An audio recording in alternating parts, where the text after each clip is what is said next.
This program is a paid commercial announcement from Jacob Media Partners and does not reflect the views of WPHT or its management. Today's program is pre-recorded. Jacob Media Partners presents The Adam Malamut Show. Real people, real perspectives, real opinion. Presented by the law offices of Adam Malamut Associates. Powered by InjuredWorkers.com. And driven by Jaguar Land Rover Westchester. Now, live from the Malamut Associate Law Studios, The Adam Malamut Show. Hosted by Adam Malamut. And a good evening, everyone, and welcome in. This is the Adam Malamut Show as we come to you on Talk Radio 1210 WPHT. Real people, real perspectives, real opinion. Every week on Talk Radio 1210 WPHT. Thanks, Krause. It's great to be here tonight.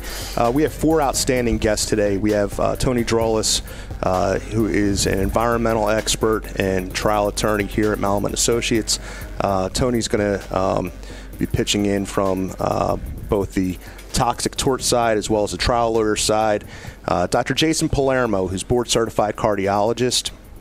Jason is also an advocate for nutrition, weight management, and exercise to stave off heart disease. He's certified in cardiology, internal medicine, and nuclear cardiology. Finally, we have, saved last but certainly not least, Keith Gentes, who is a certified civil trial attorney here. He is the leader of our civil litigation practice group, and Keith's going to be talking about also toxic torts and some serious issues involved with today's topic, which is vaping. But before we get started and before we dive into what is going to be part one of a two-part show, two-part series, I want to talk for a minute about what's happening in Minneapolis, Minnesota.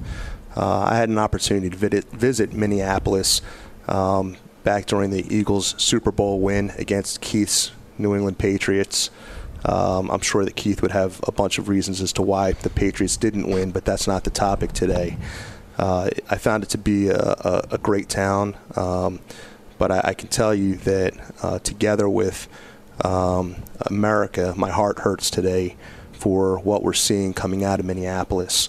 The terrible events of the past week, including the death and the completely unjustified death of George Floyd, it leaves me somewhat speechless. Those of you who have listened to the show know that that's not an often occurrence, but I'm truly at a loss of words, and the most recent events just confound it, or just compound it. It's the way that it is being handled, the way that the death of a man who had no reason to not be here today has been handled by the Minneapolis officials goes beyond words. Omar Jimenez, a reporter for CNN, was arrested as he and his crew were simply doing what we all want, which is reporting on this incident. This is not the America that we have always touted ourselves, that we are a better nation than this. I'm a firm believer that when incidents like this occur, it's a reflection from the top down. We know that we're rolling into election season. I'm a firm believer that if you don't vote, you get the government that you deserve. And I think that this is an opportunity for us to reevaluate how little America has come over the past 50 years and take a really good look at these terrible events and don't let George Floyd pass in vain. Use this as an opportunity to help rechart the course, go to the polls, no matter what your party affiliation is, no matter who your candidate is. We need people to turn out and participate in the democratic process. Keith, we were talking about this earlier. You have some strong thoughts on the topic. Yeah, and often in life we look to the situation and we seek simple, straightforward answers. And I've had a lot of people reach out to me over the last couple days and, ask me simply, why aren't those officers arrested? My answer is I don't know. I don't have a good answer as to why they haven't been arrested. I know that there was an attempt at a press conference yesterday to facilitate some information to the public, and I think the press conference, albeit well-intentioned and well-intended, it just kind of emphasized the lack of communication or even lack of trust by the public and certain institutions and whatnot. And, you know, you start to have certain sections of society feel marginalized, and you know, that's probably an explanation to, you know, dovetail on your point about lack of participation. Hopefully, you know, we always say maybe this will be the catalyst to, you know, affect change going forward. I hope so. I like to think of myself as an optimist, but, you know, I'm just at a loss for words as to why things are happening the way they are. Tony, you have any thoughts on the topic? I'm at a loss myself. I know that the federal government is looking at civil rights issues with this, which typically are matters that are handled later in the process after there's been a criminal prosecution. And, you know, as I heard another commentator mention last night, you know, if the man with his knee on his neck wasn't wearing a uniform, that guy would be in jail right now.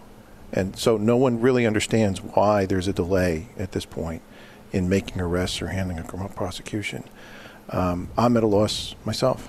It seems pretty clear cut. Doctor?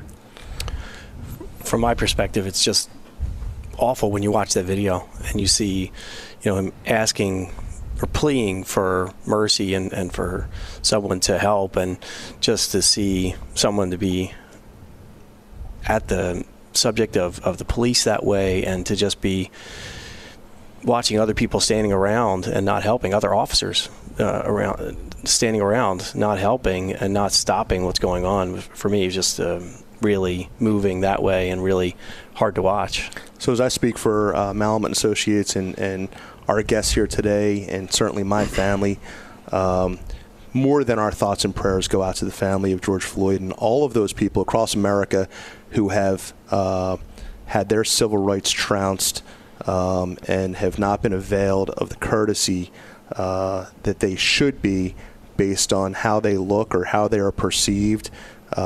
Certainly we shouldn't judge the police community as a whole by this incident. There are law enforcement officers who are great first responders, but in this particular case, my hope is that the people involved meet the due process that was not afforded to George Floyd. I'm going to quickly roll into today's show, and I'm sorry to start it off so somber, but I couldn't pass up on the opportunity to address this, as this is so near and dear. We're talking public health concerns today, and public health concerns have been discussed for the past 10-plus weeks while we've been in stay-in-shelter orders as a result of the coronavirus. Today's public health concern is vaping. The FDA is accepting public comment for information on product design and ways to keep the public safe by June 19th of 2020. Vaping is a real public concern. For those who do not know what vaping is the action or practice of inhaling and exhaling the vapor produced by an electronic cigarette or some similar device. As states continue to legalize marijuana for recreational use, a common way to use marijuana has been through vaping. On October 4th, 2019, the FDA issued a consumer warning to stop using THC vaping products amid ongoing investigations into lung illness. What we know is that the dangers of vaping extend well beyond vaping THC products. Kids from 6th grade, I've heard of, in my own child's school, have been using vape products. Flavored cartridges, this propaganda that it's a safer alternative to smoking. Injuries have been plentiful, and we'll get into that into the next segment. But this is our topic today. This is going to be our topic next week as well. I hope that you stay tuned in. We have a lot of great information from some great experts. Well done, well said. Great opening segment here on Talk Radio 1210 WPHT. This is the Adam Malamut Show. If you want to communicate or connect with Adam Malamut on social media, you'll find him on Instagram at attorney_Adam_Malamut. You can also connect with Adam on Twitter at Adam S. Malamut, ESQ. We'll get to a commercial break. Back in a moment.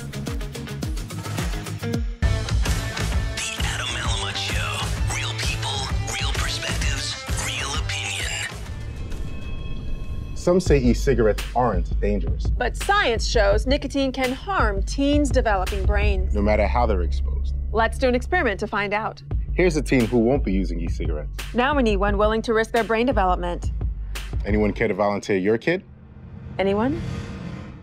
I'm Dr. Vivek Murthy, U.S. Surgeon General. Your kids are not an experiment.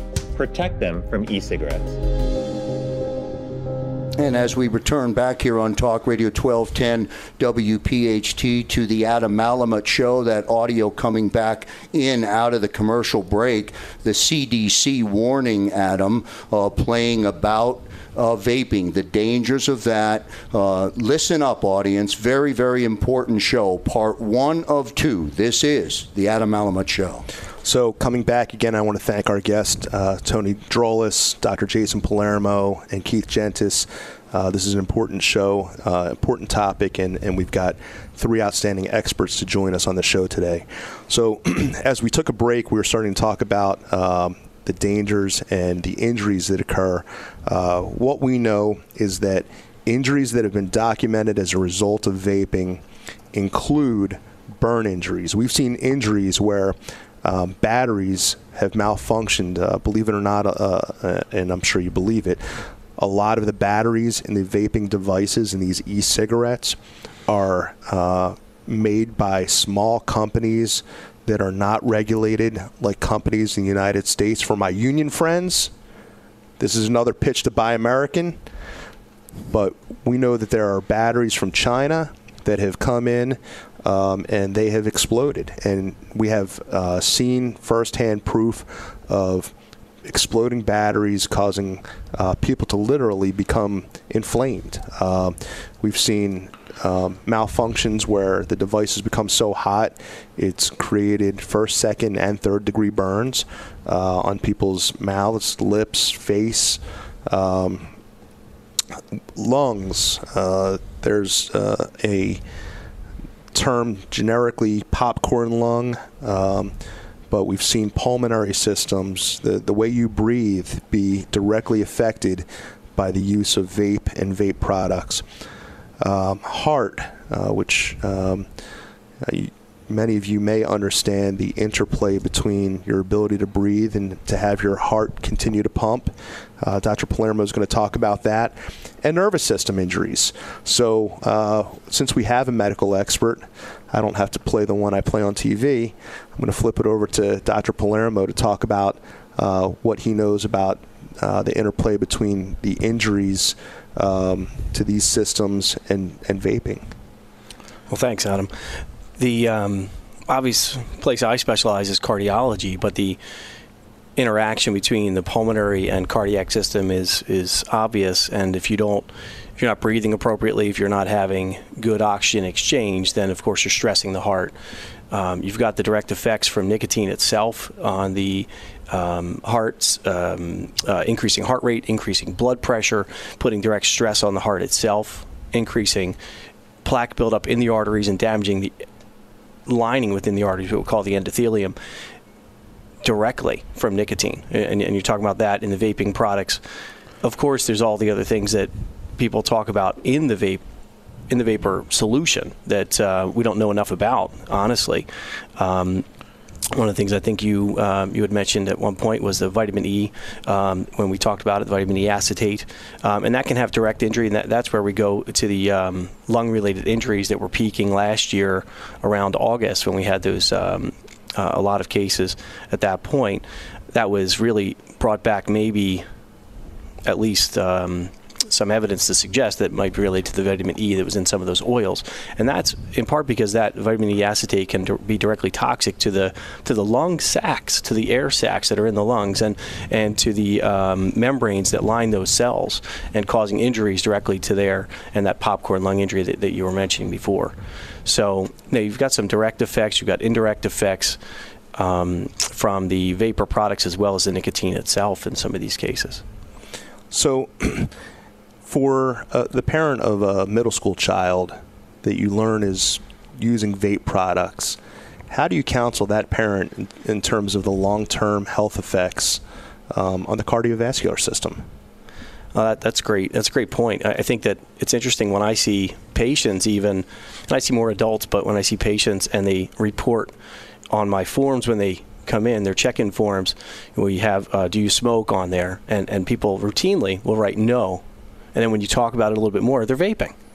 And, if adults can't identify that those two things are synonymous on my form, well, number one, I should fix my form. But number two, how are children going to recognize this, or teenagers, and recognize that these are the same problems? And we're revisiting, we're going back and doing the same things we did with smoking, right? Honestly, we're not recognizing the dangers when they're there, and we should be able to learn from our own history that smoking cigarettes was a problem, and it wasn't identified until a whole generation of people were hooked on cigarettes, smoking cigarettes. And now, although we've gotten nicotine or smoking cigarettes down to a low percentage, under 20% of our population, maybe 14% in some of the numbers, we're just seeing a tremendous rise in vaping at the same time. So, I counsel them that this is just as dangerous, and that it's we don't even know all the other effects that we're dealing with.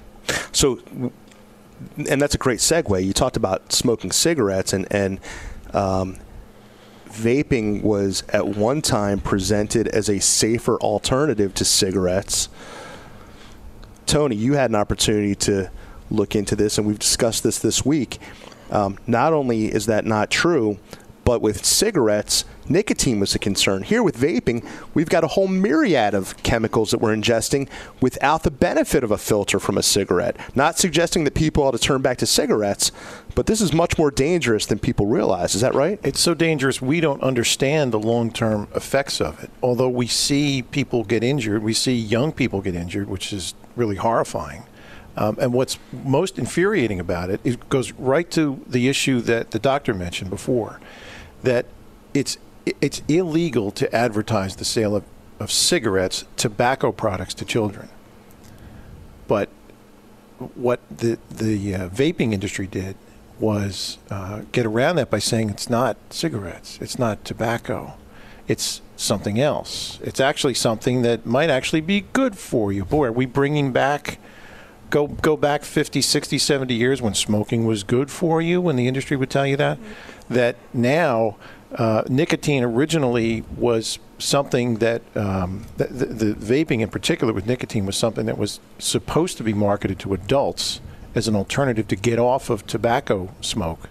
But at the same time, the vaping industry marketed directly to young people through direct advertising to them through social media, which is clearly the far and away the greatest advertising trend these days, and in fact had events with celebrities where they would actually give vaping devices to teenagers who would be essentially lured into these events to get them hooked on it. The answer back was, well, it's not tobacco, it's not smoking, so it's not illegal. Unfortunately, the problem is the huge quantities of nicotine that are in those devices. No one understands certainly not the long-term effects of it, because it hasn't been around long enough, but we're already seeing in the short term injuries to young people, to both their nervous system and physically, from ingesting all these quantities of nicotine. In addition to that, the vapor itself contains other damaging chemicals that people didn't realize was in there, like formaldehyde, like diacetyl, which is something that is used in popcorn, microwave popcorn, which you can eat, but you're not supposed to breathe it. And that gets to the point you made earlier about vitamin E. It's used in topical creams on your skin all the time. It's a healthy thing, correct? But you're really not supposed to inhale it when we find out that when you do, it actually causes horrible damage to your lungs. So, we talked during a prior show, Tony, about chemicals, and we talked about PFAS, and we can get into this in our next segment, but what's amazing is you just talked about some terrible chemicals, including formaldehyde. Can you imagine who wants to go to the gas station and say, hey, can I get some formaldehyde to suck in? I mean, it's embalming fluid, right? That's basically what we're talking about. So we talked during a prior show about PFAS, which are forever chemicals, and to remind people who haven't listened to that show in a while, Teflon is an example of a PFAS. It's a forever chemical. It is carcinogenic. It is terrible for the environment. It doesn't go away. And there are health risks by just using these products. And you're talking about where you may cook your eggs. Now you're talking about taking chemicals that are even more significant and ingesting it through a marketed campaign that this is something that is a safer alternative to smoking a cigarette. And we're watching children, young adults, I don't want to date myself here, but millennials, take this vape and think that they're actually okay doing this, but what they're doing is they're ingesting poison. So when we come out of break, we're going to talk to Keith Gentes a little bit about some of the things that are going on in the legal community on this topic. And then I want to get back into these chemicals and the interaction with the body. And while we don't know the long-term health effects, certainly what we're seeing in the short term. If you want to hear that episode with Adam Malamut and Tony Drollas, just go to radio.com, search Adam Malamut. You'll get the full catalog and the full library of all of the programs. This is the Adam Malamut Show on Talk Radio 1210 WPHT. From the Malamut Associates Law Studios, this is the Adam Malamut Show. He is updating on the numbers of the lung illnesses associated with vaping. They are now up to 1,299 and 26 deaths across 21 states. Now that's up from about 1,080 last week and 18 deaths. So this continues to grow. The CDC saying that essentially the same breakdown of what people used. Most used a THC vaping product, though some did exclusively report using nicotine-containing products. Still no information about the exact thing that is causing these lung injuries, but the numbers continue to grow. And back here on Talk Radio 1210 WPHT, one programming reminder, today's edition of the Adam Malamut Show, part 1 of 2, the topic of conversation, a good one to listen to, all about vaping. Thank you, Krause. So, again, back here with Tony Drollas, Dr. Jason Palermo, and Keith Gentes.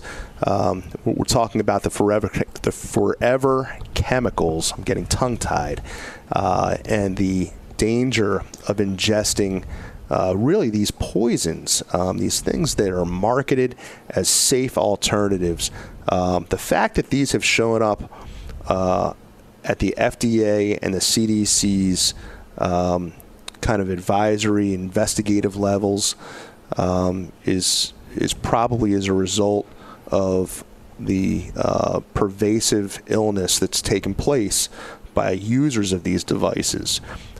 So, Keith, what can you tell the audience about how this got to the CDC and how it got to the FDA? Well, anytime we're dealing with issues of public concern, public harm, we have to evaluate who is in fact being harmed. We have situations where obviously the individuals are having the physical damages, the neurologic damages, so on and so forth. And we're starting to see some claims come directly against manufacturers in that regard. And also we got to look from the perspective of, well, who's dealing with the actual fallout to that of the community? And the community, in the form of different school districts and other different institutions, are starting to promulgate litigation against the manufacturers as well, because, for lack of a better term, they're left holding the bag to do the cleanup. So what is the cleanup? Well, we've already talked about the different the marketing efforts towards the the youth and whatnot, and obviously the detrimental health effects.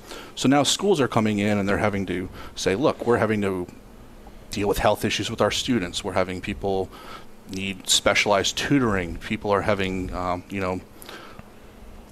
poor performance in school and whatnot. So we have to now face these obstacles because of the manufacturers of these products, and we're encumbering a lot of additional costs and whatnot. So, one party's coming out of pocket and there's somebody else responsible. The lawyers aren't going to be far behind. So that's really the two perspectives from which we're seeing litigation now, the individual claims versus that of the community. So dovetailing into that, Doctor, as these claims continue, what's the course of treatment look like for somebody who may have a pulmonary issue or a cardiac issue as a result of vaping? I mean, is this something that people can just make a great recovery from, or is this permanent damage that's being done? You're going to see a whole spectrum of things, but what we're talking about with the vapor-related injuries directly toxic to the lungs, those may never be able to heal in some ways. There's going to be scarring process and injury, and it's hard to prove the amount of lung capacity that's lost with something like that, but you can see it on x-rays or CAT scans in a lot of these folks, and that injury may not heal entirely. The lungs are not that resilient. So once you've had a scar, you lose some lung capacity. And we all lose some lung capacity every year anyway, just as we age. But once you've had a serious injury like that, you may never recover entirely. You may be able to function. It depends on the severity of injury, just like most lung injuries. From a cardiac standpoint, when you have some of the injuries that go along with vaping or nicotine use or cigarettes, you're talking about things like heart attacks, and those things are not things that go away, right? You may be able to continue on, you may be able to continue to live life after a heart attack, but it's going to affect you. It's going to have a long-term injury, and that's not going to go away when you have a heart attack. And one of the studies that was last year that came out was some survey data, and it showed a 56% increase in heart attacks in patients who are vaping or people who are vaping, and a 30% increase risk of suffering a stroke.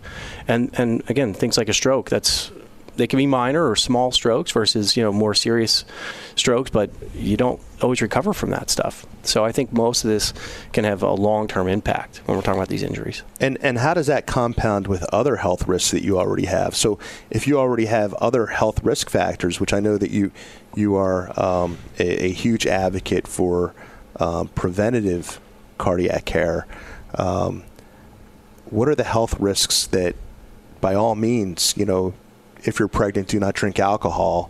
If you have these health risks, everybody should stay away from vaping. But what are the things that you would kind of put out there as the top risks? Well, I think when we're talking, specifically about heart disease, you talk about all the other factors that we see in society, right? So that's weight management and people who are overweight and already being at risk for heart disease and affecting their lung and heart capacity.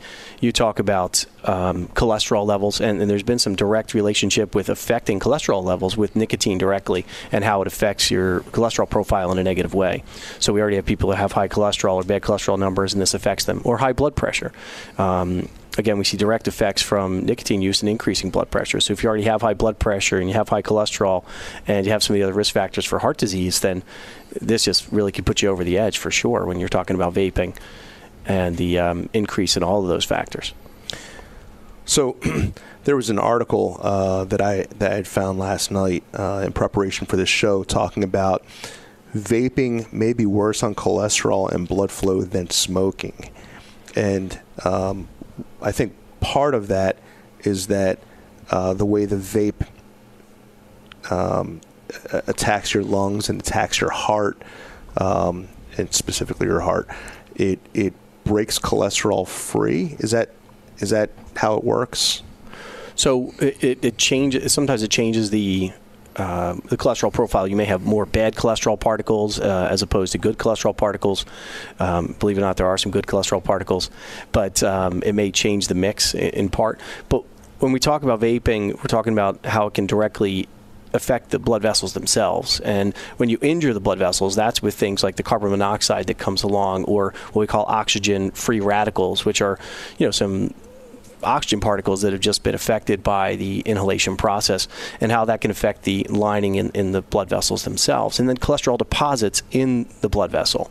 So that's really what we're talking about as far as the cholesterol in the arteries and increased risk of heart attack.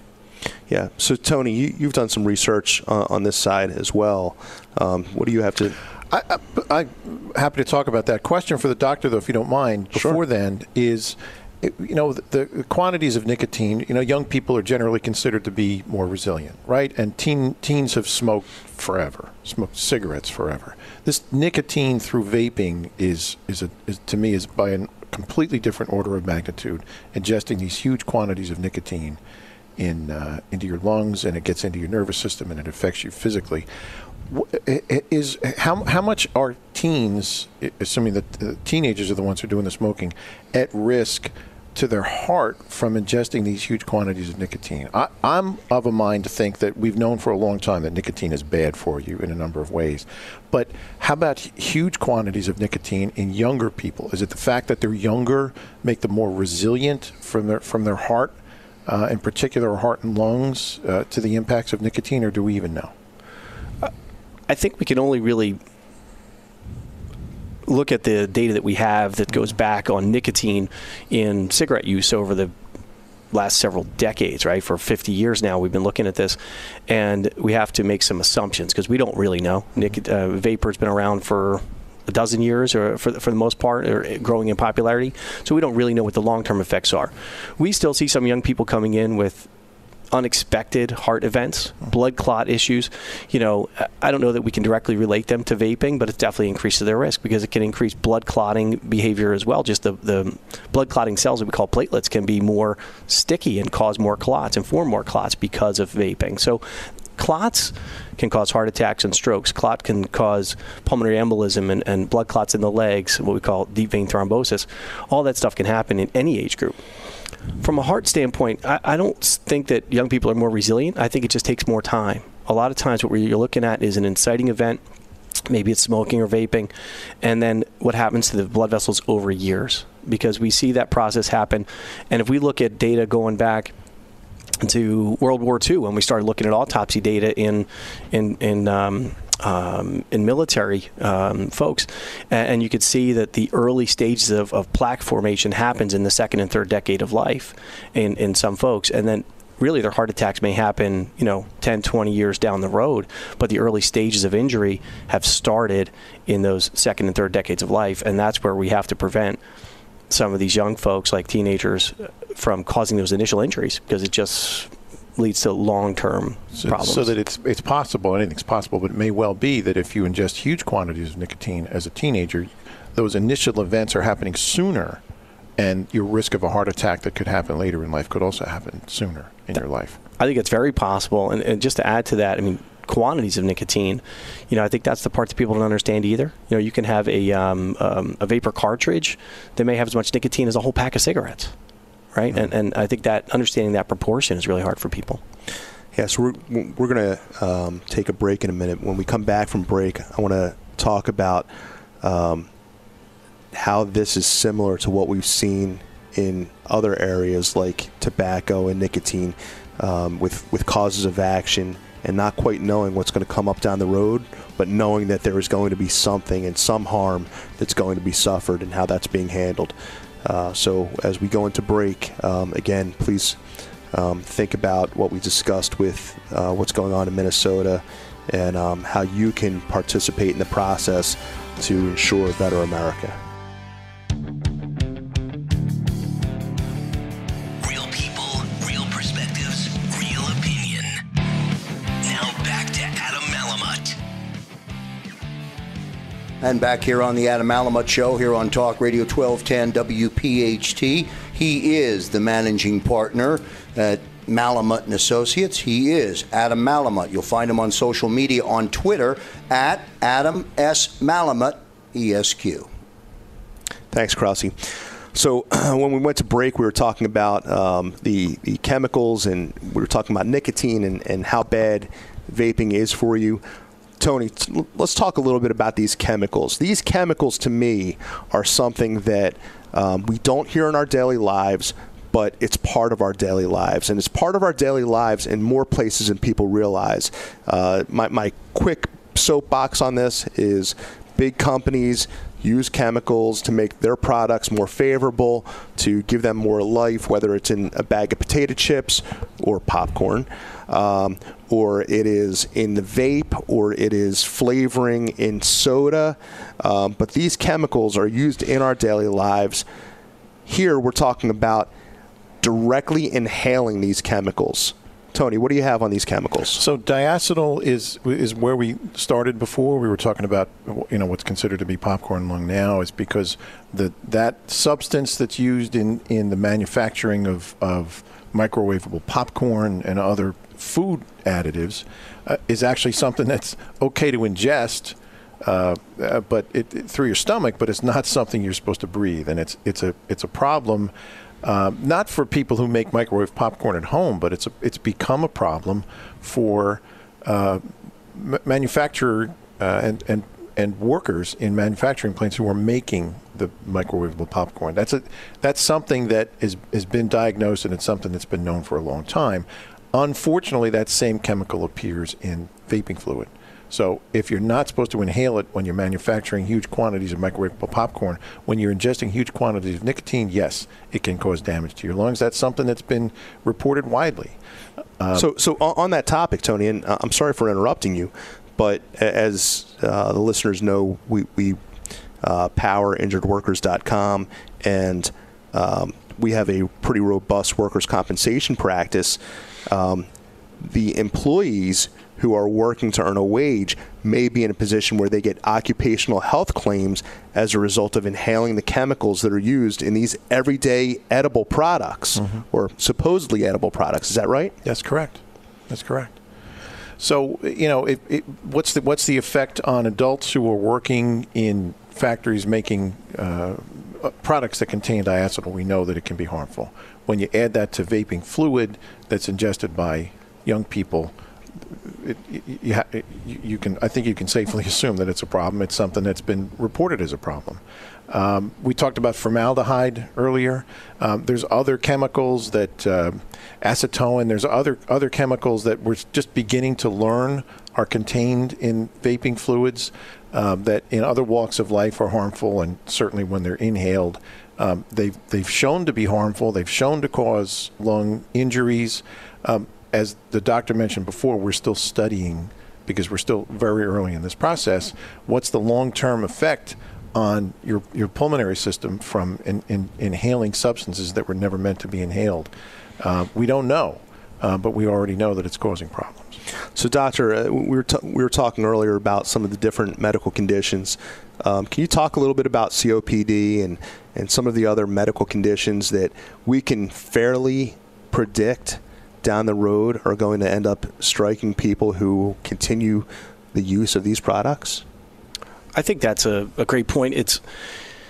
It wasn't clear when people started smoking cigarettes, decades and decades ago, that they had all these serious concerns. But we have a lot of evidence from that literature to transition over to vaping, and I don't see any reason why we wouldn't transition that information and use that information that we have in understanding where we're going with this. I think that long-term use of vapor is going to see similar consequences like COPD or emphysema, which is the chronic lung disease that comes, we've seen with smoking predominantly over the years. It kills people. Absolutely kills people, and with people at risk of other things like pneumonias or severe viral illnesses, which is a very prevalent topic these days.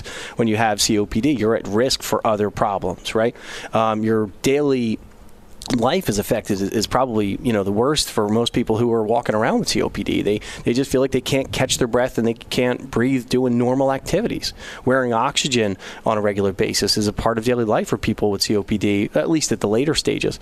So COPD is a major concern in my mind when we talk about vaping, and I can't see why we wouldn't link those two things already, although there's still a lot of data to come. There's still a lot of information we don't have. And then we talk about some of the other things that, we mentioned when we were discussing this, like stunted growth. I've seen people discussing in the literature possible the effects on brain development in teenagers because they're still developing some of those neural connections and how the nicotine receptors can be affected by this. You talk about the risk of cancer. I mean, lung cancer or other cancers that we've seen with smoking in the past. I just can't help but find the same concerns that we already have identified over the years, just revisiting those now as we move forward with vaping. And the increase in vaping, has been tremendous. It's really concerning. Keith, we've seen this before, and we've seen this before in other toxins.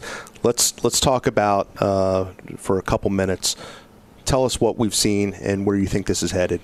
The question for that we're looking at is, is this going to be the next boom in litigation? Is this going to be the next big tobacco, the next big asbestos? And, it depends. As Doctor alluded to, the fact that we're still trying to ascertain and quantify the actual damages as we can specifically relate them to the exposure of the vaping, that still has to be fleshed out a little bit. But in terms of potential litigation, this could be a giant. You look at the sheer volume of potential plaintiffs. There's going to be numerous stories out there to tell about how lives are ruined as attributing the detrimental effects to this product. You have the individual claims, what I'll call them, and then you'll have the sheer numerosity of potential community claims. You're looking for somebody that has a sympathetic story to tell, to represent. You're looking for the damages, and obviously the damages can be catastrophic. And we're talking about health and respiratory issues and all things of that nature, as well as physical damages from other types of injuries. And you're looking at somebody that can actually pay a big verdict. And these manufacturers certainly have the money, so the potential's there for this to be the next big boom in litigation. But like anything in life, depends. We got to see where it goes. So I think that we can all agree that this is a medical crisis that is continuing to compound. It's a medical crisis in our community, in our schools. We're seeing it with the kids. We're seeing it in terms of advanced aging and advanced onset disease that may not otherwise take place. I want to take this opportunity to thank our guests today, Tony Drollas, Dr. Jason Palermo, Keith Gentes. This has been a great first part of a two-part show where we're talking about vaping. This is a topic that needs to be tackled, and while we've been so focused on the coronavirus, this is a medical crisis that is hitting every single community. This is not just prevalent in any one community, but education has always been the running theme with our show, and we want to make sure that the real people and the real opinions expressed today are taken to heart because we care about you and your health, and we want to make sure that you understand the importance. So with that being said, I want to thank you for tuning in. Please tune in again next week. And again, you can find us on radio.com. Search Adam Malamut. For my guests, again, I'm Adam Malamut. Thank you for tuning in. Have a great weekend. This program is a paid commercial announcement and does not reflect the views of WPHT or its management. Today's program has been pre-recorded.